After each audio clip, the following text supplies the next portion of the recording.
محترم سامعین السلام علیکم۔ آج میں آپ کو ایک چور اور بادشاہ کا واقعہ سنانے جا رہا ہوں۔ کسی زمانے میں ایک چور تھا۔ وہ ایک بادشاہ کے محل میں چوری کرنے کے ارادے سے گیا۔ رات کا وقت تھا اور محل کے ایک کمرے سے بادشاہ اور اس کی بیوی کی گفتگو کی آواز آ رہی تھی اور وہ کھڑے ہو کر سننے لگا۔ اگرچہ ایسا سننا غلط ہے، ناجائز ہے، چوری ہے، لیکن چور تو چوری کرنے ہی گیا تھا، تو اسے سننے میں کیا چیز مانے ہوتی؟ آخر وہ چور ہی تو تھا۔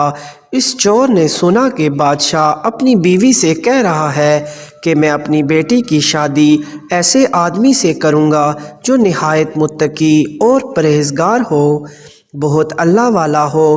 جب چور یہ بات سن رہا تھا تو اس کے دل میں خیال آیا کہ کیوں نہ میں کچھ ایسا بن کر دکھاؤں کہ بادشاہ میرے ہی ساتھ شہزادی کی شادی کر دے۔ دل میں ایک حرص پیدا ہو گئی۔ اب وہ چوری کرنا تو بھول گیا، لیکن دھوکہ دینے پر اتر آیا۔ گھر جا کر بہت دیر تک سوچنے لگا کہ کس طرح میں اس بات میں کامیاب ہو سکتا ہوں۔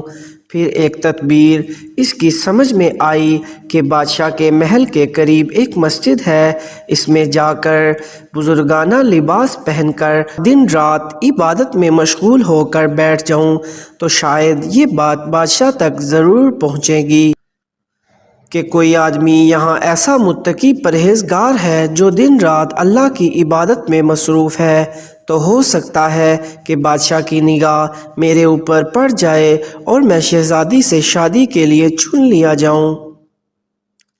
یہ اس چور کا ایک نہایت حقیر اور ذلیل دنیاوی مقصد تھا جس کے لیے اس نے یہ ارادہ کیا۔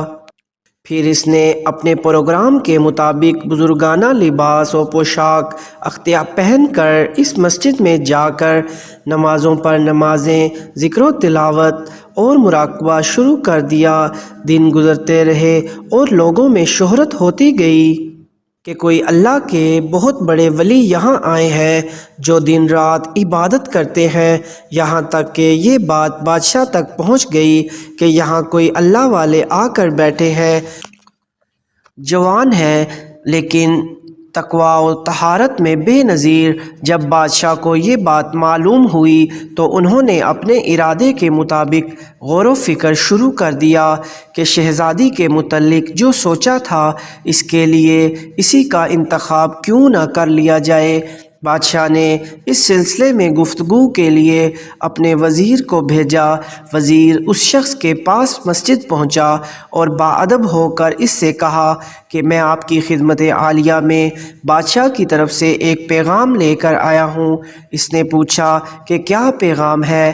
وزیر نے بتایا کہ بادشاہ نے کئی سال پہلے یہ فیصلہ کر لیا تھا کہ وہ اپنی بیٹی کا نکاح ایسے شخص سے کریں گے جو بڑا متقی اور پرہیزگار ہوگا، اور وہ اس کی تلاش میں تھے۔ تو نظر انتخاب آپ پر آ کر رک گئی ہے، لہٰذا بادشاہ نے مجھے بھیجا ہے کہ اس سلسلے میں آپ سے گفتگو کروں۔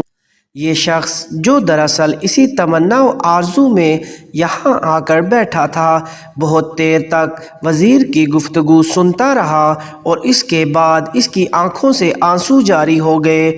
وزیر نے پوچھا کیا بات ہے؟ تو کہنے لگا کہ آج جو پیغام لے کر آپ آئے ہیں یہ پیغام مجھے منظور نہیں۔ وزیر نے کہا کیوں منظور نہیں؟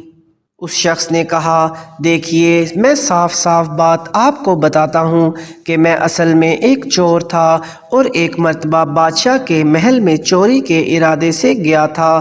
پھر جو کچھ بھی ہوا اس کو سنایا اور اس کے بعد چور نے کہا میں نے تو مسجد میں بیٹھنا اور اللہ کی عبادت کرنا اس حرص کی وجہ سے اختیار کیا تھا، لیکن میں یہاں آ کر بیٹھا تو میرے خدا نے مجھے اپنا بنا لیا۔